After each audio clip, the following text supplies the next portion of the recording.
Welcome to Career Tools. This week, how do I progress in my career without becoming a manager? Part 2. The questions this cast answers are, is the only way to progress in my career being a manager? What kind of career can I have if I don't want to be a manager? And what other options are there for me if I don't want to be a manager? One of our very best options for on-site training is our effective communicator training. Why? Because this training is for any professional in your organization. Anyone who's part of a project team, communicates priorities, works with clients and customers, or serves a broad array of internal groups. And while it's great for managers, it's useful for all professionals.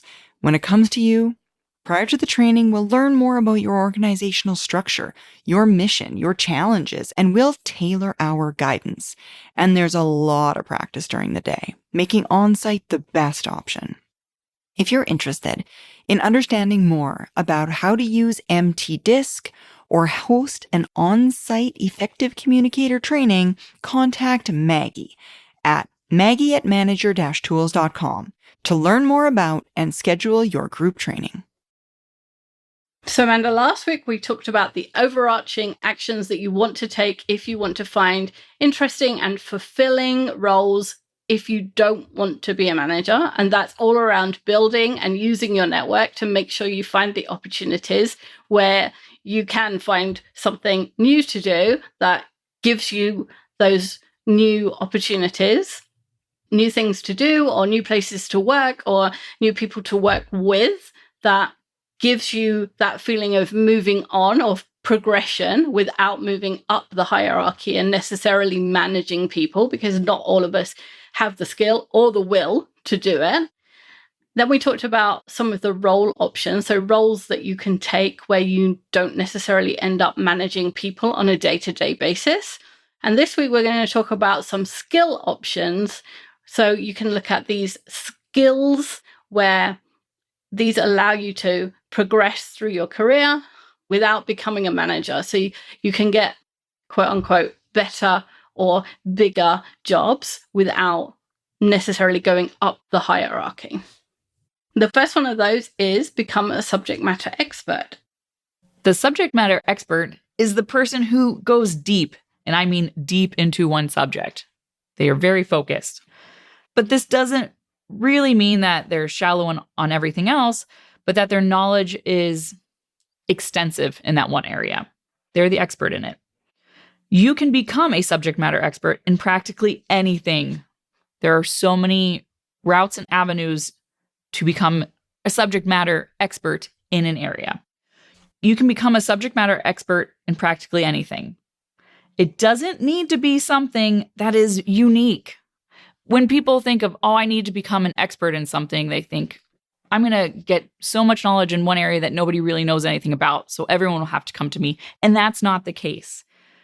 And your expertise doesn't need to be unique compared to anybody else's. You could actually become a subject matter expert in PowerPoint slides. You could be the person that everyone goes to because you have extensive knowledge in PowerPoint slides. Imagine that. You could be the person who after every upgrade checks all the new features and works out what will be useful to the team and what won't be. You can be helpful in other ways. It doesn't have to be a uniqueness compared to anybody else. I have a friend who is an unbelievable writer of processes for training new insurance agents. He works in a call center. And he is just known as the guy when the process changes or when they change a form or something. He's the guy they go to because he just has the right mindset for being able to write the step-by-step process that a new person will be able to follow every single time. And he has a 40-year career with the company and nobody will ever let him go because they know he can do it. He does it really fast.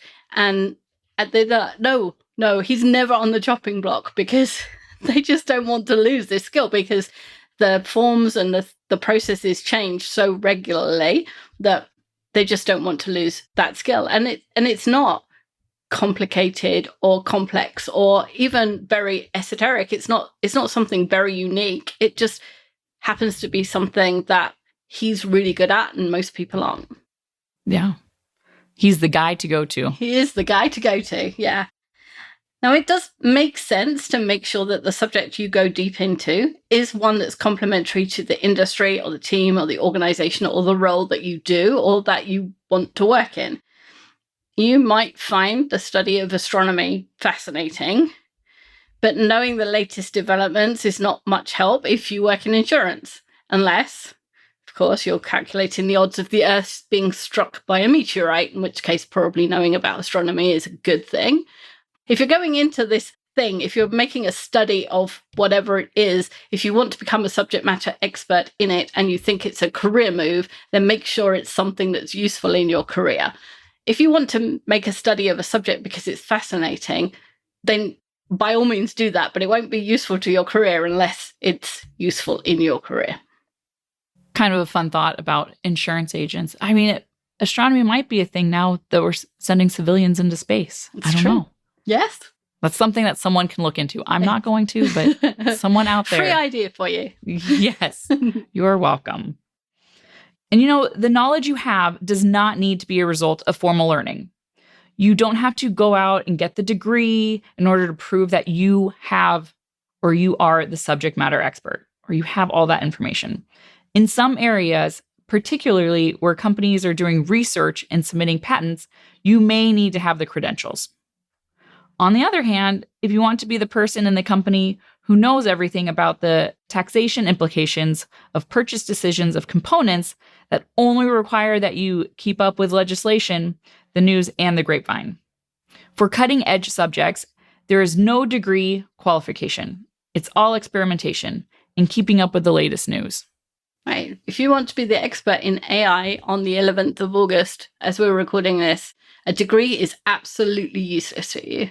The only thing that's useful to you is not even reading the news, because the news is 8 weeks behind what's happening. You need to be reading the press releases, the research, and trying every tool you can find, because that's the only way to be an expert right now. In some organizations, there is a management track and a subject matter expert track. And IBM is famous for having this structure. So there is a promotion can move you up the ladder of either track. So you can have a promotion to management, or you can have promotions which take you up a subject matter ladder up all the way. I think the top is a fellow of whatever it is you are. And not all companies will recognize your increasing expertise and reward it with increasing salary, increasing job titles, or increasing respect, which is the downside of becoming a subject matter expert. You have all this extra expertise and you would hope that they would reward it, but not everybody does. In this case, you have to make a decision. Is being the subject matter expert, knowing you don't want to be a manager, enough for you? Or do you want to change companies in order to get those kind of benefits? And that's a choice that only you can make. For some people, just being the expert is enough, and they're paid enough, and they have enough respect, and they're doing something interesting enough, or they have they're a work to live person and not a live to work person, and they're happy enough. And for other people, it's not enough, and they want to find a company where expertise is recognized, and that's fine. It's neither is right or wrong. It's all your choice. The thing is, you will become increasingly frustrated if you want to be recognized for an increasing skill set, and you're at a company that doesn't recognize increasing expertise. So you have to know where you are and what you're looking for, because if you're in the wrong kind of company, that just leads to frustration. Then you have to move. But if you're in the right place, then you're happy as Larry, as my mother says.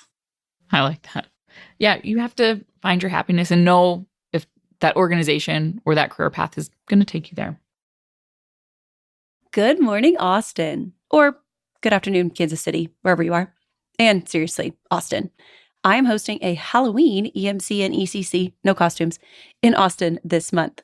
We'll be downtown October 31st and November 1st. Come out, learn the next steps to being a more effective professional in our Effective Manager and Effective Communicator courses.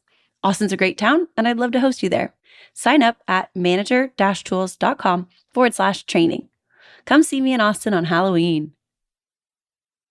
Now, another option for skill set is to broaden your skill set. The opposite of being a subject matter expert is someone who has expertise that is a wide range, a lot of information or a lot of expertise over a lot of areas, but not nearly as deep as our subject matter experts. So instead of going deep into one topic, you could learn about a lot of information about your industry, your organization, or even just for your role. An example of this is as an individual contributor in a marketing company who delivers customer implementations of the CMR systems, you could become an expert in project management and how that is done in various forms and flavors, or about marketing companies and how their various forms and flavors affect the success. Or you could learn about project implementation in industries far and wide. As an example, you could learn from the implementation of a new stoplight system. In fact, you could be the person who knows a little bit about all of the things. Because there's always something to learn. It's interesting to think, what could an implementation of a CRM system person learn from the implementation of a stoplight system? I don't know what the answer to that is, but I'm curious. Yeah. It used to be said that pitch decks in Silicon Valley all began with a "we are the X of X" statement. So, for example, there's a company which you can borrow toys for your children, and they bill themselves as the Netflix of children's toys. So the X of X is the Netflix of children's toys. And there are all sorts of ways in which ideas and strategies and approaches can be applied from one industry to another. And when you're the person who has the wide view, you're often able to see how an approach that someone else is using could be applied to the work you and your team are doing. Yeah, knowing a lot about the inner workings of different things really helps you get that big picture and translate it into what could be another big picture. The next skill set would be offer mentoring and coaching. Now, when it comes to mentoring and coaching, it could be a formal or informal role as a mentor or coach. And this gives you the opportunity to pass on your skills, all that knowledge you have spent time learning, without a day-to-day management of a person or all the people. You're just passing on your information and helping them along. So it's not management.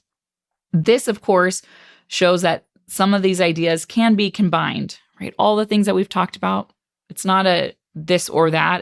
It can be a combination. If you are a subject matter expert in PowerPoint slides, then coaching someone who is new to PowerPoint slides is an obvious use of those skills. Coaching can also include soft skills like relationships, communication, critical thinking, problem solving, decision making, and leadership skills. The one thing we're going to caution you about in mentoring and coaching is not to appoint yourself as someone's mentor or coach. It either has to come from them asking you for help or their manager asking you to help them. Telling someone they need help when you don't have the role authority to do so, it just doesn't end well, usually. Telling someone they need help when they haven't recognized it usually gets people's backs up because people don't like to get negative feedback until they've recognized it for themselves, or their manager says, "You're not doing well, go and ask so-and-so for help," or "I've told so-and-so to help you." So well-meaning people often appoint themselves as someone else's coach, or they try and do that without the person realizing that's what they're doing. And none of those situations, in my experience, end well. Yeah, mentoring and coaching shouldn't be a sneak attack, right? Right, exactly. It should be a thought out process so you can help give someone else all of that knowledge that you have or what you're really good at, right? So just make sure you go about it the right way. Another skill is contribute to strategy. In big companies, there are committees, planning sessions, and cross-department projects about future plans. When a company decides they want to build a new plant, or they want to have a new initiative amongst employees, or there's some new employment legislation that has to be implemented, or even a new computer system that affects a large portion of employees, they convene one of these groups. They get together, they have a committee or planning session, or through departments, they help make these decisions. And we're going to carefully caveat this, so don't go too fast. But contributing to these kind of activities can be one way to progress your career without becoming a manager.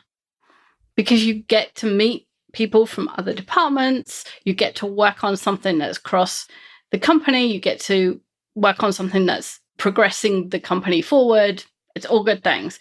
But the careful caveat is taking time away from your job to work with people outside your team on topics which may be sensitive can be politically risky. You will almost certainly be told that this isn't true, that your contribution is important and confidential and there won't be any repercussions. And we can't guarantee that.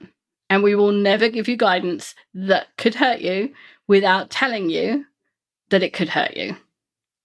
And your manager could certainly have a range of negative emotions when you spend time on a committee run by HR, which includes a senior VP that you now have a relationship with, especially if she doesn't think that your performance at your own job is up to par, or that she doesn't have any relationships at that level. So it could be nothing to do with you and everything to do with how your manager feels about a whole range of other subjects. So even though you will almost certainly be told, working on this committee is a really good thing for you and it can only benefit you, it's not always true. So just be careful when you consider doing this and think about people's relationships and your relationships and what negative outcomes there could be and whether or not you're willing to risk those. Yeah. You have to weigh that risk versus reward. In smaller companies, these kind of situations don't occur as often or as formal meetings. When the company decides to implement that new computer system, a few people might get together and it's just done. And then someone tells you, right? We've all gotten those emails. This is implemented. It's just done. It is much more informal. But that doesn't mean that you can't be a part of that informal group making decision. And again, the same caveat that Wendy just talked about applies. The smaller the company, the less likely there are significant political implications, but that is not to say that there are none. So we'll recur to the beginning of our guidance, which was 45 minutes ago. You get to decide what progression means to you. If it means moving on to something more interesting, but the same job title, that's okay. If it means moving to a bigger company with what would be thought of as a lesser job title, that's okay. If it means taking a cut in salary and you're okay with that, that's okay. If you want to be a manager and you never get past managing a team of individual contributors, that's okay.